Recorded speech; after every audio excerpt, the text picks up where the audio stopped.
بسم اللہ الرحمن الرحیم۔ معزز سامعین کرام، قرآن مجید کی سورتوں اور آیات کی ترتیب دو قسم کی ہے۔ پہلی قسم ترتیب نزولی اور دوسری قسم ترتیب توقیفی۔ ترتیب نزولی کہتے ہیں اس ترتیب کو جس ترتیب کے ساتھ اللہ تعالیٰ کی طرف سے جناب نبی کریم صلی اللہ علیہ وسلم کی طرف قرآن مجید نازل ہوا۔ مثال کے طور پہ پہلی وحی سورہ علق کی ابتدائی 5 آیات، اور پھر سب سے پہلے مکمل نازل ہونے والی سورہ وہ سورۃ المدثر یا پھر سورۃ الفاتحہ۔ یہ قرآن مجید کی ترتیب نزولی ہے۔ بالکل اسی طرح سب سے آخری اترنے والی آیت کریمہ احکام کے اعتبار سے وہ سورۃ المائدہ کی آیت کریمہ، الیوم اکملت لکم دینکم واتممت علیکم نعمتی ورضیت لکم الاسلام دینا۔ اور بالکل آخری وحی من ذا الذی یقرض اللہ قرضا حسنا۔ یہ ترتیب نزولی کی مثالیں ہیں۔ ترتیب توقیفی، یہ قرآن مجید کی ایسی ترتیب ہے جس سے مراد یہ ہے کہ اللہ کے رسول صلی اللہ علیہ وسلم نے اللہ تعالیٰ کے احکامات کے مطابق قرآن مجید کی آیات اور سورتوں کی جو ترتیب لگوائی، اس ترتیب کو ترتیب توقیفی کہا جاتا ہے۔ مثلا جیسے قرآن مجید کی موجودہ ترتیب ہمارے سامنے موجود ہے، سب سے پہلے سورۃ الفاتحہ، اس کے بعد سورۃ البقرہ، سورۃ آل عمران وغیرہ، یہ قرآن مجید کی ترتیب توقیفی ہے۔ سورۃ الفاتحہ ترتیب کے اعتبار سے کون سے نمبر پر ہے؟ تو سورۃ الفاتحہ ترتیب توقیفی کے اعتبار سے آپ سب جانتے ہیں کہ یہ پہلے نمبر پہ ہے، بالکل شروع میں ہے، پہلی سورہ ہے۔ ترتیب نزولی کے اعتبار سے اس میں علماء کرام کا، علماء مفسرین کا تھوڑا سا اختلاف ہے۔ کچھ کہتے ہیں کہ سب سے پہلے مکمل سورہ جو نازل ہوئی وہ سورۃ الفاتحہ تھی، اور یہ نبوت کے ابتدائی دنوں میں نازل ہوئی۔ کچھ علماء مفسرین اس بات کی طرف گئے ہیں کہ سب سے پہلے مکمل نازل ہونے والی سورہ وہ سورۃ المدثر ہے۔ البتہ اس اختلاف کو اگر مد نظر رکھا جائے تو وہ لوگ جو اسے مکمل نازل ہونے والی پہلی سورہ مانتے ہیں، ان کے اعتبار سے بھی آپ کو معلوم ہو گیا کہ یہ قرآن مجید کی پہلی مکمل نازل ہونے والی سورہ ہے۔ اور اگر ایسا نہیں ہے تو بھی نبوت کے ابتدائی دنوں میں نازل ہونے والی یہ سورہ ہے۔ اب یہ سورہ اس موقف کے اعتبار سے مکیہ ہے، لیکن حضرت مجاہد رحمہ اللہ وہ اس بات کی طرف گئے کہ یہ سورہ مدنیہ ہے۔ البتہ اس میں علماء کرام نے تطبیق بھی دی ہے، فرمایا کہ یہ ایسی سورہ ہے جس کا نزول اللہ تبارک و تعالیٰ نے ایک سے زائد مرتبہ فرمایا، یعنی یہ مکہ میں بھی نازل ہوئی اور یہ مدینہ میں بھی نازل ہوئی۔ چنانچہ قوی امکان کو لیا جاتا ہے، پہلے امکان کو لیا جاتا ہے اور کہا جاتا ہے کہ یہ سورہ مکیہ ہے۔ اس کی 7 آیات ہیں۔ قرآن مجید کی اس سورہ کے بہت سے نام ہیں، ہم صرف 3 سے 4 ناموں پر مختصر سی گفتگو کریں گے۔ اس کا سب سے معروف اور مشہور نام جو ہم سب جانتے ہیں، الفاتحہ۔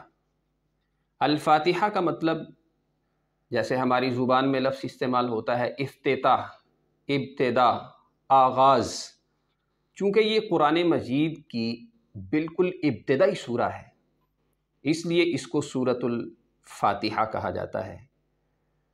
اس کا دوسرا علماء مفسرین کے نزدیک سب سے مشہور نام وہ ہے ام القرآن،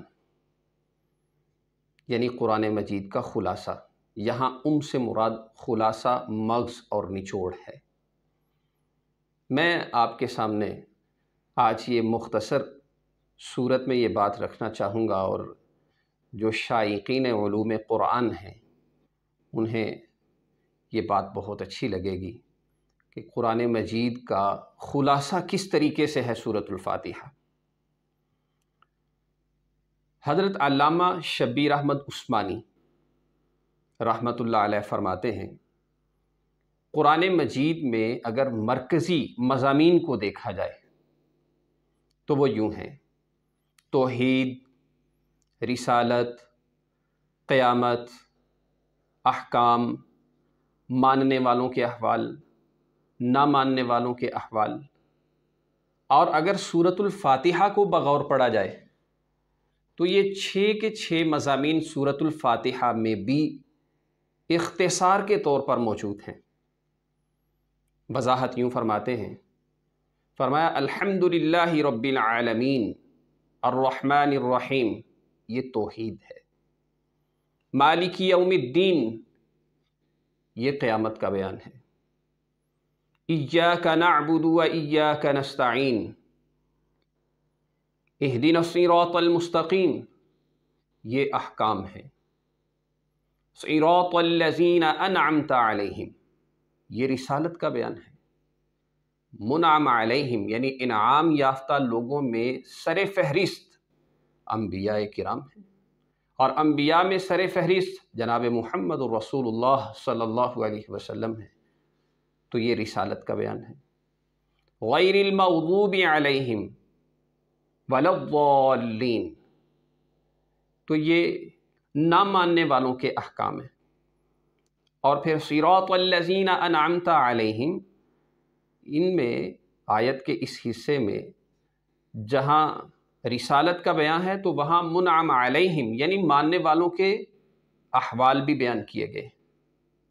تو علامہ شبیر احمد عثمانی رحمہ اللہ کے نزدیک سورۃ الفاتحہ یوں اس طریقے سے کہ وہ 6 مضامین مرکزی جو پورے قرآن مجید کے اندر بڑی شد و مد کے ساتھ بیان کیے جاتے ہیں وہ سورۃ الفاتحہ میں بھی موجود ہیں۔ اس کے علاوہ مایہ ناز عالم حضرت مولانا حسین علی الوانی رحمہ اللہ، وہ بھی اس کا ام القرآن ہونا بیان فرماتے ہیں قرآن مجید کو اس کے مضامین کے اعتبار سے 4 حصوں میں تقسیم کیا جا سکتا ہے، اور پھر ہر حصہ قرآن مجید کا وہ الحمد سے شروع ہوتا ہے، اور ہر حصے میں ایک الگ مضمون بیان کیا گیا ہے۔ مثلا وہ فرماتے ہیں پہلا حصہ سورۃ الفاتحہ کی الحمد سے شروع ہو کر سورۃ المائدہ کے آخر تک چلتا ہے، اور اس میں اللہ تعالیٰ کی خالقیت کا بیان ہے کہ اس کائنات کا خالق فقط اللہ ہے۔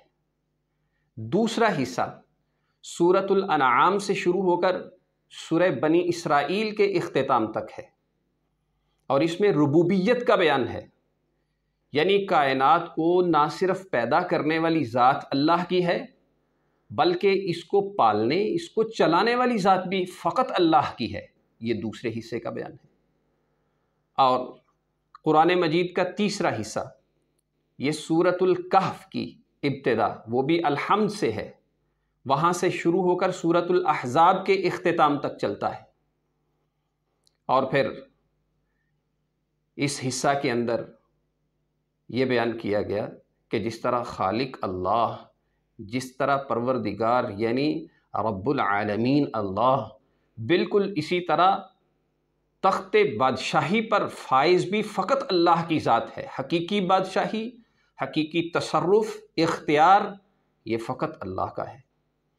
اور پھر قرآن مجید کا یہ چوتھا حصہ سورہ سبا سے شروع ہوتا ہے اور یہ بھی الحمد سے شروع ہوتا ہے اور سورۃ الناس یعنی اختتام تک جاتا ہے۔ اور اس میں اس بات کا بیان ہے کہ جس طرح دنیا میں قدرت، اختیار، تصرف، تخت بادشاہی حقیقی یہ فقط اللہ کی، بالکل اسی طرح کل قیامت کے روز بھی جو نجی بادشاہتیں ہیں وہ بھی ختم کر کے حقیقی بادشاہت فقط اور صرف اللہ کی ہوگی، اس کے علاوہ کسی اور کی نہیں ہوگی، اور اس کے سامنے کوئی شفیع غالب، کوئی شفیع قہری نہیں ہوگا، وہ اس کے سامنے کوئی بھی پر نہیں مار سکے گا۔ اور اگر بغور دیکھا جائے تو سورۃ الفاتحہ میں بھی انہی 4 مضامین کو بیان کیا جاتا ہے۔ جیسے الحمدللہ، اس میں لفظ اللہ میں اللہ کی صفات میں سب سے غالب صفت، سب سے بڑی اور پہلی صفت وہ ہے خالقیت، تو اس میں صفت خالقیت کا تذکرہ ہے۔ رب العالمین، اس میں ربوبیت کا تذکرہ ہے۔ الرحمن الرحیم، اس میں دنیاوی بادشاہت، دنیاوی تصرف، قدرت اور اختیار کا تذکرہ ہے، اس لیے کہ اس طرح کی رحمت، اس طرح کی صفت رحمت وہ بادشاہوں میں ہوا کرتی ہے، اور اللہ تو بادشاہوں کے بادشاہ ہے۔ اور پھر مالک یوم الدین، یہ ہے کہ قیامت کے روز بھی حقیقی ملکیت، حقیقی قدرت وہ فقط اللہ کی ہوگی، اس کے علاوہ کسی اور کی نہیں ہوگی۔ حضرت عبداللہ ابن عباس رضی اللہ تعالی عنہ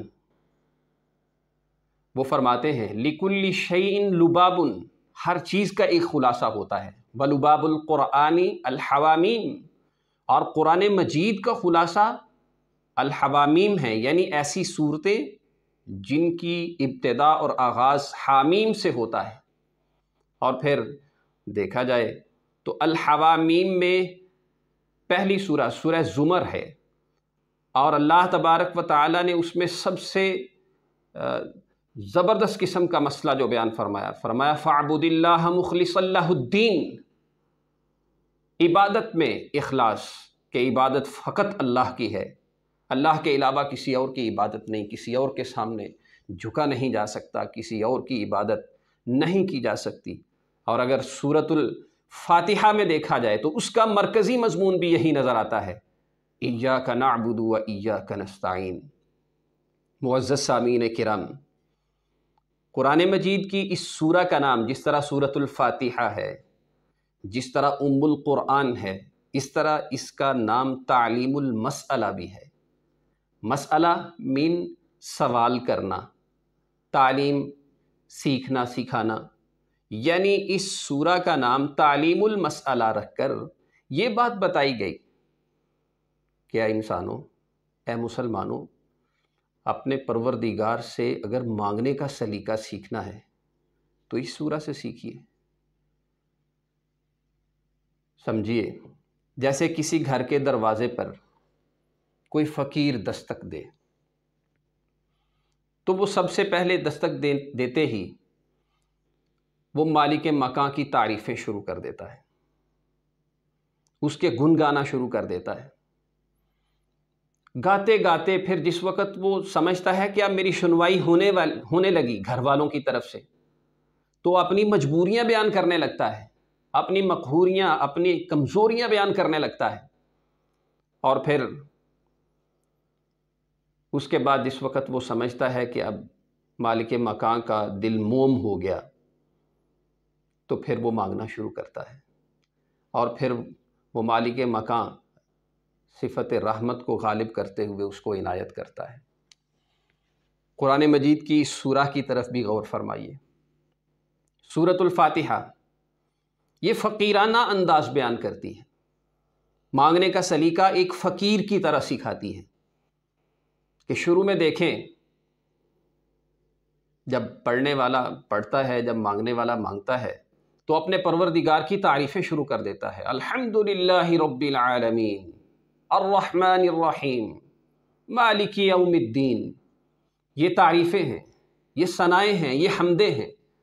پھر جس وقت وہ سمجھتا ہے کہ اب میرے اللہ کی توجہ خصوصی میری طرف مبذول ہو چکی ہے، تو پھر اپنی کمزوریاں بیان کرنے لگتا ہے، وعدے معاہدے کرنے لگتا ہے، اور ان معاہدوں میں سب سے بڑا معاہدہ کرتا ہے ایاک نعبد و ایاک نستعین، کہ ہم عبادت فقط تیری کریں گے، اسباب سے اوپر مانگنے کا جب بھی موقع آئے گا تو فقط تجھ ہی سے مانگیں گے، کسی اور سے نہیں مانگیں گے۔ تو پھر اس ذات کی طرف سے اعلان ہوتا ہے کہ اے میرے بندے مانگیے، مجھ سے مانگیے۔ تو پھر بندہ مانگتا ہے اہدنا الصراط المستقیم صراط الذین انعمت علیہم غیر المغضوب علیہم ولا الضالین۔ اور پھر اس سورت کا ایک اور بھی بہت اہم نام ہے سورۃ الشفاء، یعنی شفا دینے والی، صحت دینے والی، تندرستی دینے والی سورہ۔ سب سے پہلے تو یہاں پر قرآن مجید کی سورہ کا یہ نام اپنے حقیقی معنوں میں ہے، اور وہ یہ کہ اس شفا سے مراد دلوں کی شفا ہے، روحانی بیماریوں کی شفا ہے۔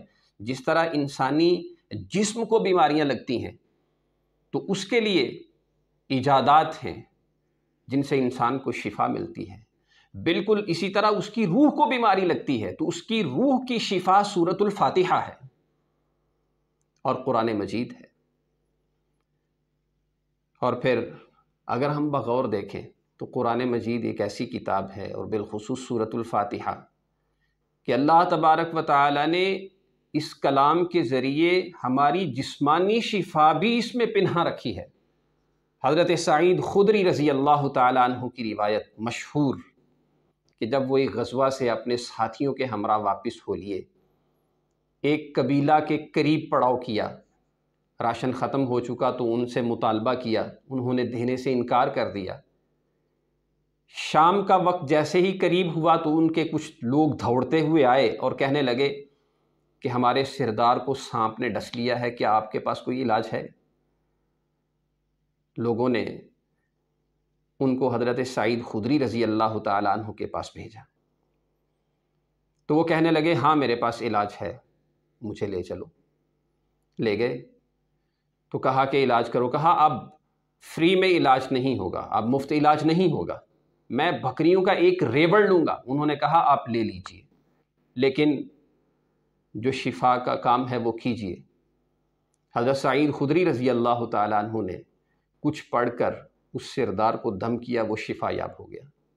انہوں نے اپنے معاہدے کے مطابق بکریوں کا ریوڑ دیا اور آگے۔ صحابہ کرام کی ایمان کی کھری دلیل دیکھیے کہ انہوں نے ان بکریوں میں سے کچھ بھی استعمال نہیں کیا، یہاں تک کہ ان کا دودھ تک استعمال نہیں کیا، ساری رات بھوکے پیاسے سوتے رہے، اور صبح کو وہ ریوڑ لے کر نبی کریم صلی اللہ علیہ وسلم کی خدمت میں حاضر ہوئے کہ سب سے پہلے پوچھیں گے کہ کیا ان کا استعمال ہمارے لیے درست ہے؟ نبی کریم صلی اللہ علیہ وسلم کی خدمت میں حاضر ہوئے اور حضرت سعید خدری نے یہ سارا واقعہ بیان فرمایا تو جناب نبی کریم صلی اللہ علیہ وسلم نے فرمایا کہ میرا حصہ بھی بنائیے، اور ہاں سعید یہ تو بتائیے کہ تم نے کیا پڑھ کر دم کیا تھا؟ عرض کرنے لگے اے اللہ کے رسول، میں نے سورۃ الفاتحہ پڑھ کے دم کی تھی۔ معلوم ہوتا ہے کہ قرآن مجید جس طرح ہماری روحانی بیماریوں کے لیے شفا ہے، اس طرح ہماری جسمانی بیماریوں کے لیے بھی شفا ہو سکتا ہے اگر ہم اس کے احکام کے مطابق اپنے ایمان، اپنے عقائد کو درست کریں۔ اللہ تبارک و تعالیٰ سے دعا ہے کہ اللہ تعالیٰ کی ذات قرآن مجید سے ہم سب کو اس کا حقیقی مقصد یعنی ہدایت حاصل کرنے کی توفیق عنایت فرمائے۔